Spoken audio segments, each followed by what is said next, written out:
Hello, and welcome to Senior Living Marketing Perspectives. I'm Debbie Howard, co-founder and CEO of Senior Living Smart. And today I am joined by Leff Bonney, who is currently an associate professor of marketing at Florida State University, where he teaches both graduate and undergraduate courses in sales and sales management. Welcome, Leff. Hey, good morning, good afternoon, whenever time someone's watching this. Thank you so much for having me on. It's been a real pleasure to be with you today. It's wonderful. We've had some good conversations kind of preparing, and I was just so thrilled to know that the universities in general are starting to recognize sales and sales management as a legitimate profession and actually having a degree in sales. I would have loved that. There wasn't that option when I was in school. And so I ended up going kind of the communications route because I thought, well, what do we do all day but communicate in one form or another? And it could apply to different careers and it offered flexibility. But maybe you can tell us a little bit about the program or the evolution of a professional degree in sales and sales management. Yeah, absolutely. The interesting thing is academia tends to move slow. That's no secret. And so back around the early 2000s, some data started sort of flying around saying, hey, where do College of Business students really go to work? And some of the interesting findings from that data were that 85% of all marketing majors, which is a really popular major across colleges of business. In fact, at FSU, it's the second. So we have finance is number one and marketing is number two. And it's 4,000 kids are getting marketing degrees. Yeah. And where do these kids go to work? Well, 85% of these marketing majors were going into sales because Procter & Gamble is not going to hire a 22-year-old to come manage the toothpaste campaign or the toothpaste portfolio.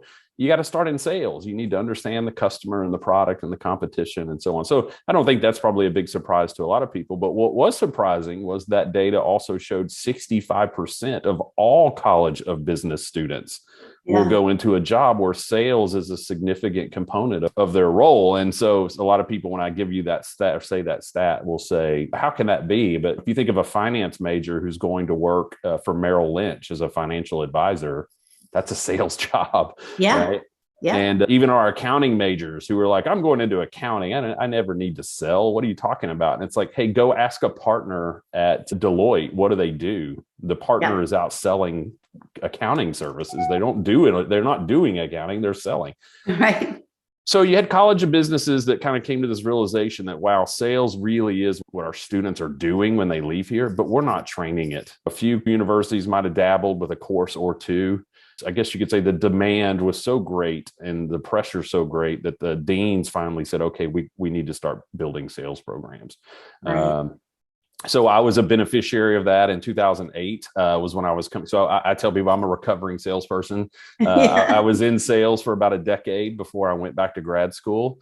And when I came out of grad school, I was lucky enough that Florida State said, hey, we want to be one of those schools that's one of the best sales schools in the country. So we need someone who has the PhD, but also has a track record in sales. Luckily, there weren't a lot of us out there.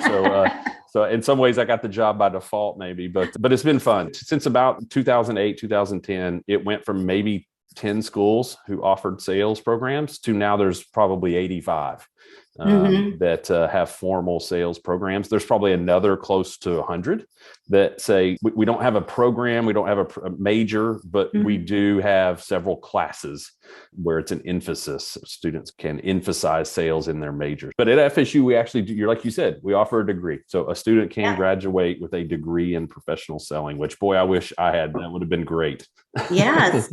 We all instead went to David Sandler's classes. Like there's a million, courses that we all took to learn either consultative selling or some other approach. So it's always a little bit kind of psychology. What did Sandler say? It's psychology in theater. Right. Yeah, that's a great way to think about it. But I'm sure you have a curriculum that's a lot more comprehensive with negotiations and good business practices and pricing and positioning and all of those. That's right. That's right. And these students are extremely successful when they leave. We've done some research on that. They tend to perform at about a 20% premium right out of the gate above students who got hired that didn't come from a sales program. It is a successful endeavor, we believe, and the students benefit, companies benefit. It's been a great, fun initiative to be a part of. That's wonderful. Well, let's jump into senior living sales. I was able to know about you through SMASH. We love the SMASH conference and what Bailey and her team do in terms of sharing thought leadership. And they've invited you a couple of years to present. So you have some experience in consulting projects that you've done for senior living major providers to really help them define their sales processes and do a better job really engaging with prospects and helping them through their decision journey. So I'd love to just start with an overview of your thoughts. What did you learn about the senior living industry from a sales perspective? Yeah, sure. In addition to teaching students, we do a lot of research and consulting with companies. Another sort of kudos to the sales world in academia is that we're one of the probably least ivory tower. We believe, most of us, about the importance of getting out and seeing what's going on in the real world. So we're constantly doing research and consulting work with real sales organizations. So as you said, a very large senior living organization came to us several years ago and just said, hey, we believe we need our sellers to be more effective.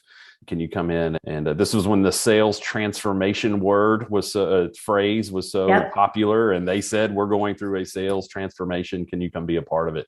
And in good consultant fashion, we said, before we just start throwing out recommendations, let's really get the lay of the land. Mm-hmm. And that's where we found, as you asked for in your question, a lot of interesting insights about the business. And I think the industry has improved on this over the years, but one was the sort of the fallacy of the persona-driven segmentation.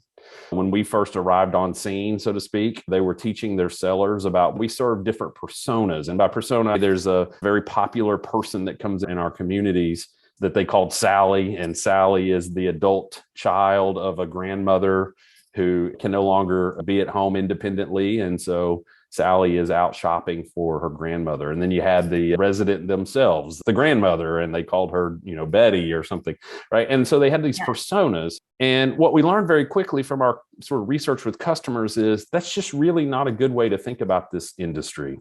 Because Sally, let's just keep talking about her for a second, she's coming through that door for different reasons. Right. The grandmother caught something on fire on the stove and didn't know it, or she's been leaving her doors unlocked, or her home is really falling apart because she just can't take care of it anymore.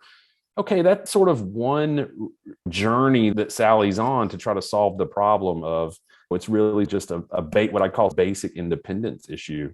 But then Sally could also be coming in, that exact same person could be coming in, or that same persona, because her grandmother actually fell and had a health issue. She has a hip injury or a leg injury. She's been in a hospital for X number of days, and now she's coming out. And Sally doesn't feel comfortable moving her straight back to her house. So she believes that assisted living becomes a transition, place of transition. And then the last one could be Sally's grandmother has really severe memory care, issues. So it's not an independence thing in terms of physical home and care. It's a memory issue. So I say all that to say those are all very different situations with the same looking customer sitting there. And so our big emphasis with this company was you got to get away from these persona-driven sort of segmentation strategy. You got to move to what we call a situation-based segmentation. What is the situation that's coming through the door? And then now let's go build a sales strategy that will cater to that.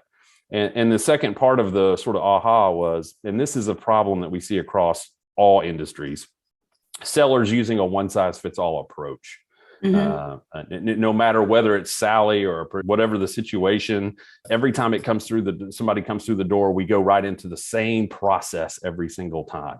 In your industry, it was funny because I'd never heard of sit, walk, sit before. Yeah, very common. Yeah, very common. So as I was talking to this company and they said, oh, well, we're using this sort of sit, walk, sit process of walk. And I said, what's this? And when they explained it, I said, well, I guess that makes some sense. But then I kind of said, well, does everybody do that? Every company, every community? And they're like, yeah, everybody does it. And that doesn't help a customer because a customer is trying to look for a differentiated reason to choose you. And if everyone is doing the exact same thing, no matter what, even if it's a good conversation, in other words, if I go to 5 different communities and I have 5 good conversations, but if they're still all the same good conversation, then as a customer, I can't make a good decision. So that was the other thing. So what we did is we married the situations. Let's think about what are these situations. Then let's think about what do most people say to a customer coming in or a potential resident coming in these situations. And then how can we be different? How can Yeah. we actually sound different in each of those situations? And ultimately, that's the playbook that we built while we were there, a very situationally based sales process, and then built training programs around it and so on. So I don't know, this has been several years ago. I don't know how much the industry has continued to evolve around that, but just through some conversations at places like Smash and other things, I kind of smell that problem still sort of lingers around. Yeah. The everybody sounds just alike, and Right. everybody's using a one size fits all approach is still very common. Yeah, I would agree. And then if everything is very commoditized, it just comes down to location and price, and you're never going to win any market share on location and price. Even to the collateral that you bring home, if everyone's got the same pocket folder with inserts and they all throw it on the kitchen table and say, we visited these 5 places, but they all look alike. So which one's closest and which one can we afford? Is kind of what you come down to. But let's unpack a little bit about what you said, because I love the idea of kind of the situational segmentation and really the triggers of why people are looking. So you actually broke it down into, I think it was 5 kind of buckets. Do you want to go through? Sure. Through them and talk about how is that different, or what would you do differently from one to the other? Yeah, sure.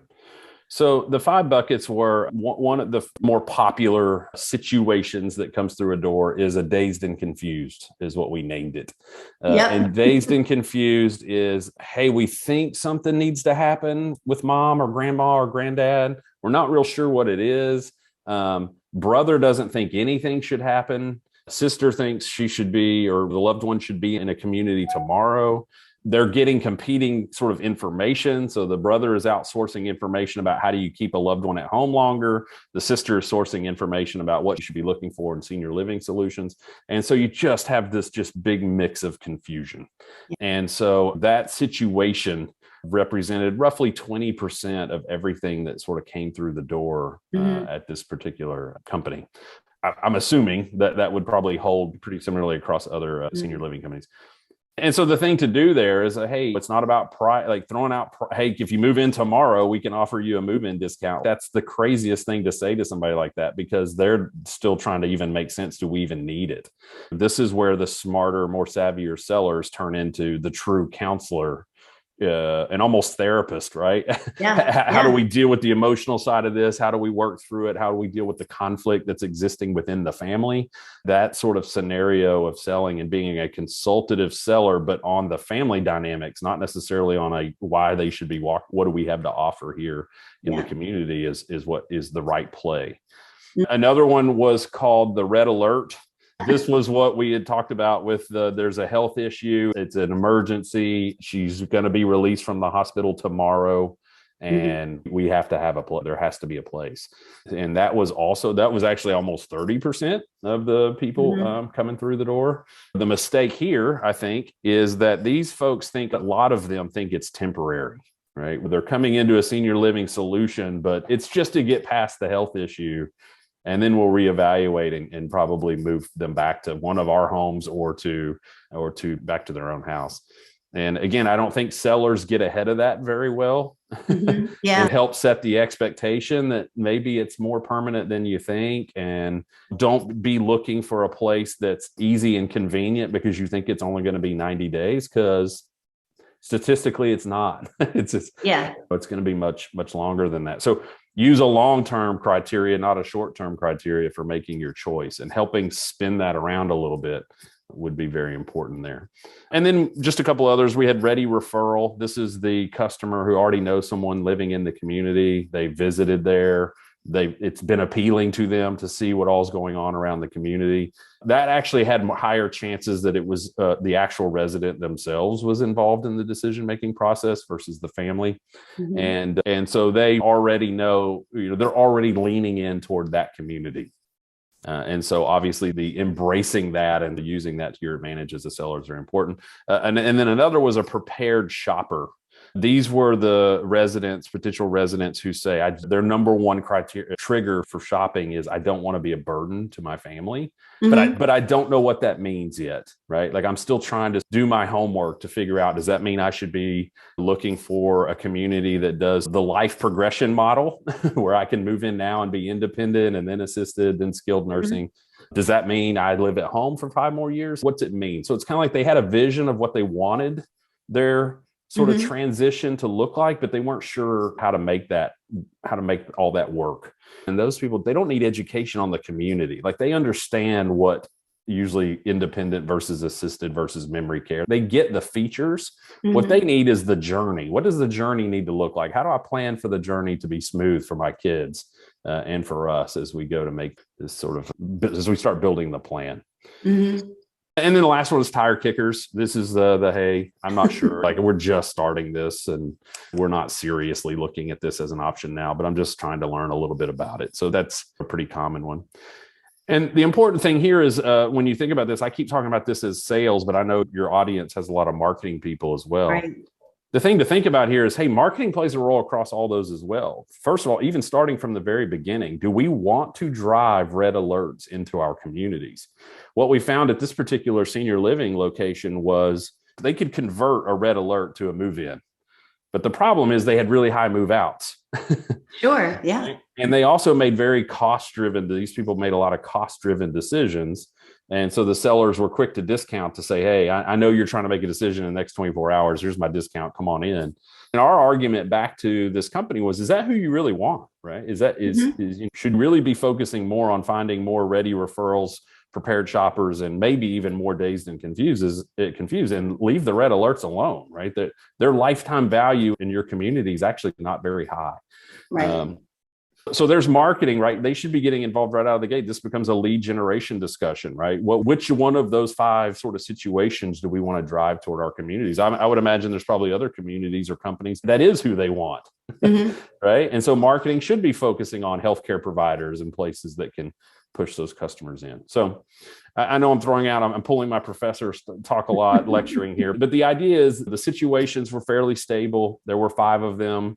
Both sales and marketing need to react to them differently, but decisions need to be made around what's the idea. Do we want more of one kind than another coming into our community? Yeah, it's interesting. We spend a lot of time identifying who is your ideal prospect. And it's usually not just one type. Certain ones are going to come on their own. That's business that might fly in and fly out the door, and it might be temporary. The whole thing is, how do you create efficiency around that? So the sales team isn't spending a lot of time doing that. So having a program like a rapid referral program that you're partnering with your emergency move-in kind of referral partners. Let's make that simple, easy, and efficient. So the sales team isn't spending a lot of time. But then how does marketing really invest in the ideal prospect that's going to come in with less acuity, less need for care, remain there longer, have a better experience, and ultimately become a raving fan, because they're not coming in highly compromised. They're coming in early enough to make friends and engage and really enjoy in that lifestyle. So it's like, how in a marketing do you allocate budget? How do you create different strategies for each of those 5 buckets? And then really knowing, where should marketing be more engaged? And then at what point do they qualify for the time and attention of the sales team? That's right. Yeah, you're exactly right. And we talk about it in the form of lead acquisition and lead nurturing, right? So the acquisition is that they've entered our pipeline. The nurturing is, hey, there's going to be times when they're not engaging the salesperson, but they are still actively in the decision-making process. In other words, they're at home and we're not talking to them personally. Marketing needs to step in and be the email campaign, the direct mail campaign, all the ways that we're going to nurture that lead. But be based on the situation, that nurturing might need a different message, right? And again, this is where it has to be a nice dance between sales and marketing to say, we know sales is going to get heavily involved with this group at this point. And when they're not, here's what marketing is going to do in the meantime until that person shows back up in our community to hopefully make a final decision. It really has to be a very synchronized conversation between sales and marketing. Yeah, it does. It really has to be. You have to create a roadmap with a lot's been talked about the prospect journey and mapping the prospect journey and their path to conversion. And it's complex, right? Because it's not transactional. What we sell is very emotional and relational. It's a product that people aren't going to buy over and over in their life. So there's any familiarity in how to buy it. I know I'm going to buy Hellman's because my mom bought Hellman's and I grew up with that brand. So I don't really think that there's much brand loyalty. So when you think about and when you assess like the best salespeople, the really high performers, what were some of the attributes and what did they do better and different that really gave them that additional edge in their closing conversions? Yeah, there were, a number of factors. Probably the most important is still dancing around the theme that we're talking about, which was adaptability, right? The ability to first accurately assess what kind of situation is this, and not really necessarily taking the customer at face value, because we all know that what they say to us in the first 30 minutes may not be what the real sort of real story is. So we call that scouting skills. I'm not really trying to understand your needs necessarily yet. I'm not trying to think about how do I position our services or what we can do for you yet. I'm just trying to read the situation. What we found is high performers tend to go a little slower on that, and they end up with a much more accurate picture of what is actually going on with this potential resident. And then aligning a sales strategy that makes sense. So now being able to say, it's just an if-then kind of statement chart, right? That says, if it's this, now that I know it's this situation, here is my, okay, now run this sort of play. The high performers were figuring this out, right? This isn't, by the way, to your audience, your high performers, they get this already. This is a very natural thing to them. The problem is, how do you get everyone else doing it? Yes. And that became okay, now you got to build training that sort of that emphasizes this adaptable approach and so on. But the high performers can do this sort of they figure it out naturally. Just an innate skill to be able to quickly read a situation. I think you talked about being curious in our previous call, like a high level of curiosity that might allow them to get a little bit deeper. Tell me more. How long has this been going on? What have you tried to do about it? Those are all questions when I was in the sales role that I would ask. So it's very easy if somebody says, well, I'm here because my mom is falling. And so often the salespeople will say, we have a great fall management program. So she'll fall less here than there, instead of saying something like, how long has she been falling? When does she fall? Where does she fall? How often? What adjustments have you made to the layout of the home or assistive devices that might maybe looking at medications or something making her dizzy? Like I found that the more that I would just ask out of curiosity, the more that it made it real to them, and they had to hear themselves saying, she's been falling for 6 months and it happens every week. And we've tried this and that. It was almost like hearing themselves realize, maybe for the first time out loud, that this is serious. This isn't just mom falls every now and then. But now that I think about it, now that you're asking me, we have done everything and she's still falling. And it's been a long time. So maybe you can speak a little bit. Was that kind of some of the findings that you had as well? Yeah. And again, like you said, the high performers do this naturally. The everyone else's need help. And so the need help is build the checklist.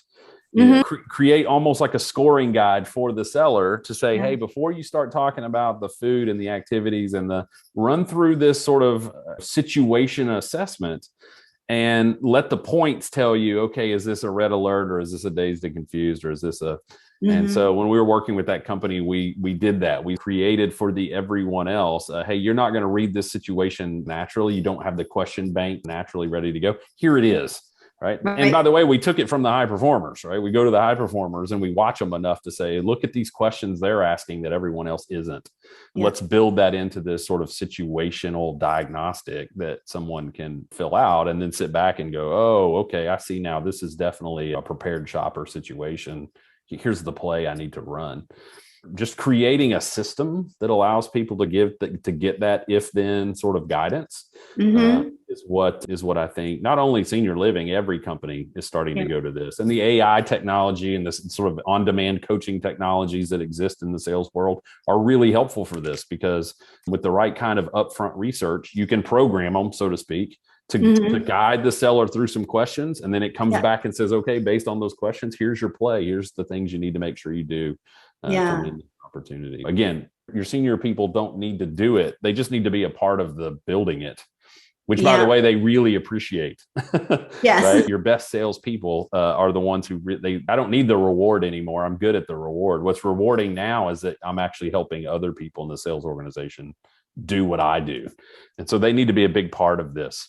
From how do you build out these sort of scouting questions and then the scenario plays. I would think it would be challenging to pull that out of them because it's so intuitive and it's so innate to them. Like they don't even realize that they're doing it. Right. Yeah. It's like the psychology they call it unconscious competence. They're doing it and they don't know they are. But that's where you just need market. I think that's our skill, right? Our skill is to sit back and watch. Yes. and sort of look for those things that people are doing that they don't realize they're doing. We also have some sort of we've built over the years a survey assessment that we can give to salespeople where it pulls out, here's things you tend to do that maybe you don't even realize you tend to do them in sales meetings. I think that's where outside help comes into play in terms of what really are these high performers doing compared to everyone else. Yeah. There's been a lot of talk, and I'm sure you've heard it at Smash since you've been there over the last several years, around two topics. One is personalizing the experience down to the individual. So things like pre-tour planning. So I know I moved my mom into a community over the summer. And if they'd taken the time to know that she was a master gardener, that she was a church volunteer at Episcopal church, and that she loved doing these certain things. She was a French teacher. She was a big tea drinker, like all of these little things that I know about my mom. Right. If they'd taken the time and discovery to know that. And I know when I was doing sales, I did crazy personalization stuff. It's simple, but it's not easy, right? Right. So what could have happened is, because I was bringing my mom in to make her part of the decision process, is they could have written bonjour on a sign when she walked in, bonjour, Jean Howard. And she would have immediately been like, oh, they were expecting me and they're connecting with me, knowing that about me, right? And then when I went to the discovery room for my sit, which is what they did, they would have had a cup of tea. And if you give my mom a cup of Earl Grey tea, she'd follow you home. Again, it would have once again say, I see you, right? I recognize you. And I've taken the time to do something special for you instead of offering a cup of coffee in a styrofoam cup, which is very typical. And then going to the Episcopal church to get a church bulletin and putting it on the bulletin board in the apartment and having her favorite flowers or talking about the gardens, that she could still continue to do that because that was really important to her. We talk a lot about personalizing the journey, but people really just don't take the time to have those little personal touches. But I think it's incredibly impactful. I think part of the reason is that if you dump every lead into the sales CRM, they all look the same, and you can't really recognize the ones that you do need to take the extra time with. We're not separating out early enough the marketing qualified leads that can be better served through nurturing and marketing and touch points versus the ones that are really sales ready. And that should be a much smaller subset, but it should also allow the sales team to spend more time doing those little things that would make that difference. So if I do take my mom to 5 communities, I am sure going to remember the one that had done all those personalized touch points, right? So I'd love your feedback on that. Yeah, I totally agree that I think the personalization is important. I think it's important to, like you said, it's a simple but not easy thing to do. Right? We go back to that. We have to be careful, sort of saying every customer that comes through the door is going to appreciate personalization. And again, it goes back to that reading the situation. I would argue in a red alert scenario, personalization's maybe not that important here, right? What they need to know is about the urgency, the level of care they're going to get while they're there, but it's not about the church service in that scenario, right? That's not a meaningful criteria that's on their front. So again, it goes back to that personalization, but in what scenario? Like what part of the personalization needs to happen? I would argue in a red alert in a community that has some rehab services, the personalization needs to be, or the creative personalization would be, hey, I know you're in a red alert situation.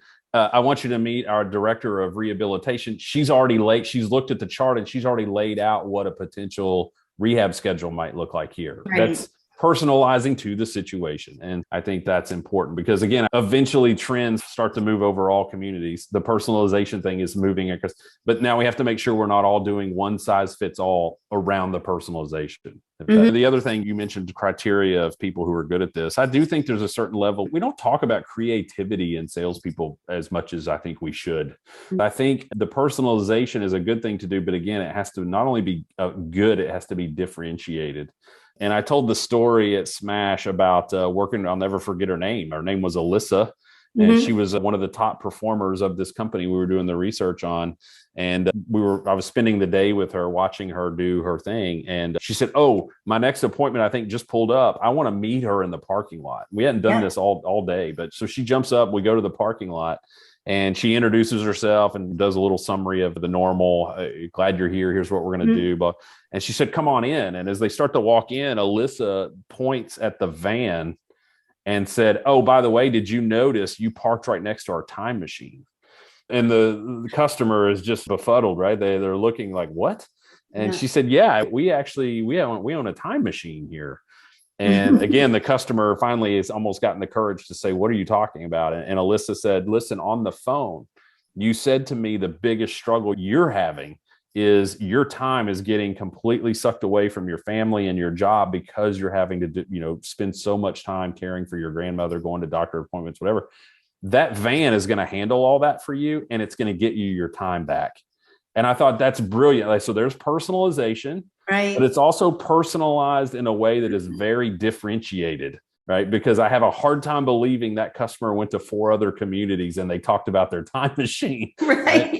So instantly Alyssa has personalized it, but she's also done something that other people aren't doing, and that's making it memorable and different to the customer. And so creating that level of surprise and maybe even a little bit of the unexpected, which is why I don't like sit, walk, sit, because it creates a pattern of expectations that really, if we do it, then we're just falling into the trap of looking like everybody else.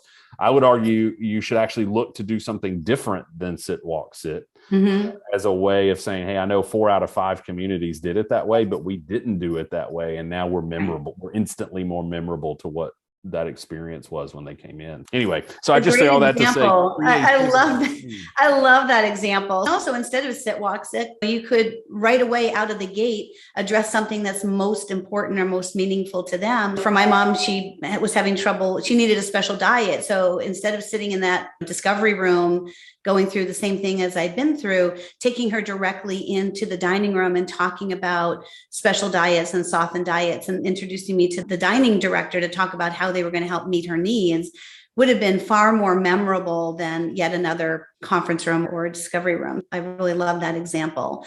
The other theme that's coming back around is, maybe you can talk about it, is the role of empathy in selling. Well, yeah, I mean, I'm almost surprised to hear the word coming back around. It should have always been there. No, there are empathy conferences and right. Learn empathetic selling. And so this seems to be like, I don't know why it's new, but it seems to be a focus. Yeah, I agree with you completely. And another sort of exercise we do with people is, hey, take a look at your own website and look to see how many times do you use the word us and your company name and we and our versus you, your family. And usually what you find is the proportion of conversation is way out of whack, right? It's all us conversation and not a lot of you conversation that customers would appreciate, I think. The other aspect of that's similar, and we have a lot of research to back this up, customers don't react to the word solutions. They react better to the word problem. Right? Psychology tells us that people tend to want to take action and will take greater risks and put more effort into things if they think they're losing something than if they think they could gain something. Right? Now, when we put that in marketing and sales speak, what do we always do? We talk about the upside benefits of moving into our community. Yeah. But that actually isn't the most effective way to do it. The most effective way to do it is to empathize with what they're losing. Right? We empathize with your loss of time. We empathize with your mother's health decline. We empathize with lack of social interaction and maybe even starting to see some mental health issues. It's talking in terms of the problem before you start talking about here's how we solve it. Because when you lead with the solution, you sound like everybody else, right? And that's another one of those, you're just noise. Yeah. But if you say, hey, I need you to understand, customer, we understand what you're going through. We understand the problem. We've seen it. We know what you're losing in your life and your loved ones losing in their life because of it.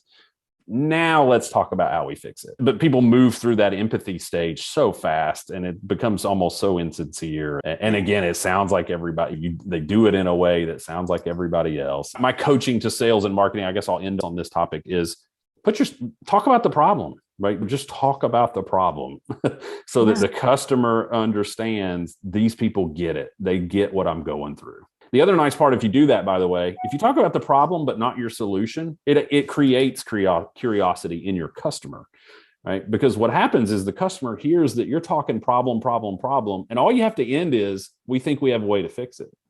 I don't have to do anything else. And if I've talked about, hey, I understand your problems, if I've done a really effective job of that, and I end with but we also think we have a way to help you, the customer's calling you. Yeah. Tell me more. Tell me more. Like, can I come visit? Yeah. How quick can you come tell me your solution to the problem that you clearly understand?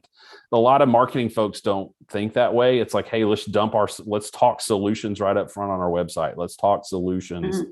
Again, back to the industry, even outside the industry, I tell people all the time, why don't websites have, to me, every marketing website should have, what's the problem you're coming to us for today?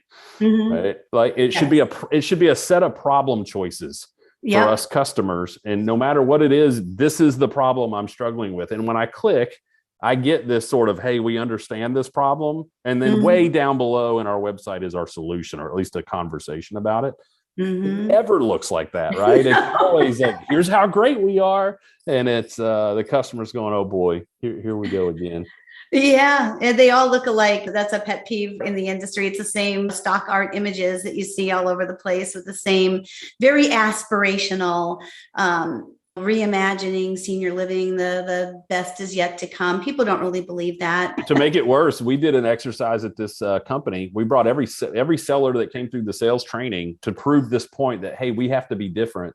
We went and grabbed their website and 5 competitors' websites. We deleted the name and the logo, and we made them black and white, right? Because obviously colors could give it away. Sure. But then afterwards, so we made it black and white, deleted names and logos, and we said, now find your website. Which one of these is your website? Wow. We only had a 50% accuracy rate. I mean, everybody else was like, oh God, if you strip off colors and logo, we really do. It's the grandmother on the bench next to her granddad. They all look exactly the same. They do. So from the get-go, the customer is confused. Yeah. Oh, it's interesting. Well, we're working on a couple of senior living websites now, so maybe we will try some of your problem navigation. Make it simple with buttons. I need to move in quickly. We're having trouble deciding as a family the right solution. I mean, probably if you take each of those buckets, don't want to be a burden, trying to plan for the future. Each one of those could be a simple button on a website that leads you to a page. And then maybe at the bottom of that page is a call to action to learn about the solution. So you might have helped us outline. You're welcome.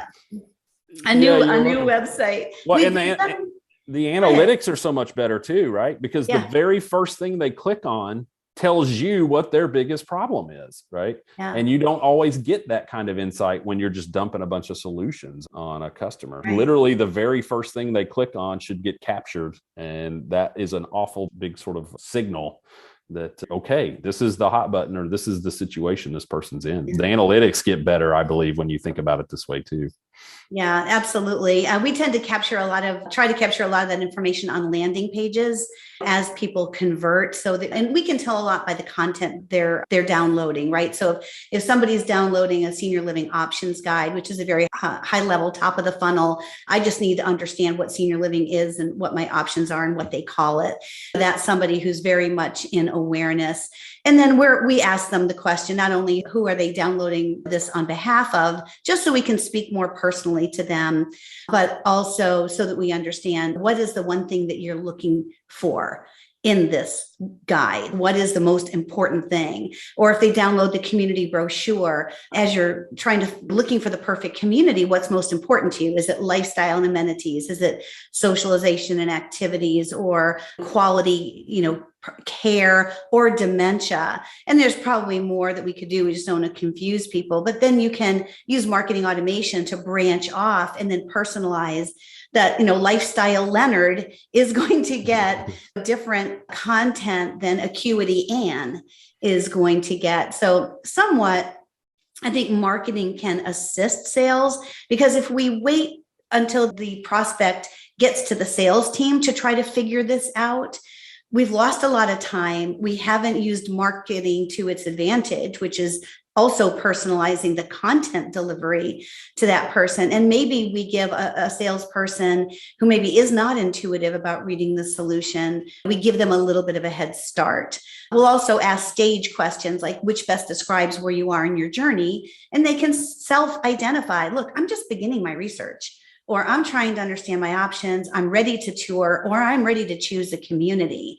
Ready to tour, ready to choose a community, get pushed to the sales team. Those are your red alerts. And then the people who say, look, I'm just beginning my research, I'm just trying to consider my options, they should have different journeys and get different content. So that's where we're going, is trying to align sales and marketing, but mostly how do we meet the prospect where they are and walk alongside them to help them make an informed decision? How do we make it easy for prospects to find the provider, engage with the provider, and ultimately choose the provider?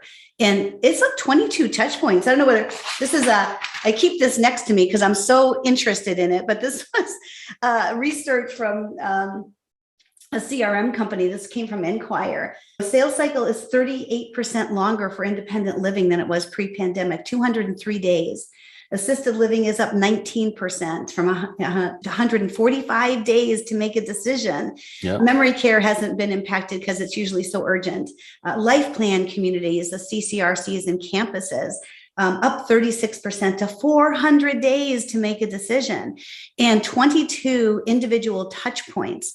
Salesperson cannot do 22 touch points that are personalized and empathetic and all those other things without the support of marketing. Right. I think it's so interesting to have these conversations, because the industry, even from when you did your wonderful work and research with them, the pandemic has impacted prospects in the buying journey, wouldn't you think? Yeah. As you were talking through that, I would imagine like dazed and confused probably has gone up in terms of the number of those situations, only because that COVID throws that extra wrench of, that just gave my brother even more ammo to say we shouldn't make this decision. That's right. And somebody else could be looking at it from another perspective that says, yeah, but COVID has also kept them from going to their weekly bingo game and having their. So actually, I argue COVID's push. It should get us into, because now we can get them into a safe, protected place, but they do still get the social interaction. Like the interpretation of COVID and what it means is just, to me, probably caused a lot more confusion for families trying to make this decision.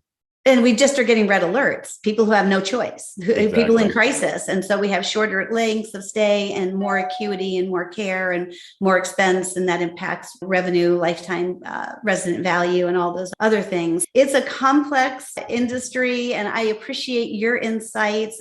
Thank you for sharing your senior living marketing perspectives with us. And if people wanted to find out more about your program, training, consulting, research, what would you recommend? What's the best way for them to find you? Yeah, I'm an easy person to find in the sense not too many people named Leff. Not too many people named Leff, which is spelled Leff. I tell people it's like Jeff with an L, and then Bonnie is Bonney. And if you Google that, you're probably going to see me right away. I guess I'm lucky enough that my parents gave me an instantly recognizable brand, because I don't know how many others are going to come up in a Google search. And then if you tacked FSU or Florida State University onto that, you're going to land on something that gets you to me very quickly. I'm on LinkedIn. My email is just lbonney@fsu.edu. So I'm easy to find if people would like to further a conversation around this. And by the way, I love it. I love the industry. I'm at a stage in life where we're going through this personally with multiple family members, and it's been eye-opening to have that empathy of, okay, now I did all these interviews with salespeople several years ago. Now I'm a customer. Right. Wow, it really all comes to life. And then my last thing I'll say is I just appreciate your audience. Like, I think when done well, this is such a helpful thing to families who are going through such a tough decision. And it's one of those hey, good salespeople truly are adding value here to people as they're trying to make and navigate this decision. So I just appreciate and am thankful that there are people, who get up and do that job every day. It is a true difference maker out there. Absolutely. Well, thanks so much for stopping by. And I hope we will see you at Smash in person next year. Hope so. Thank you. Thanks.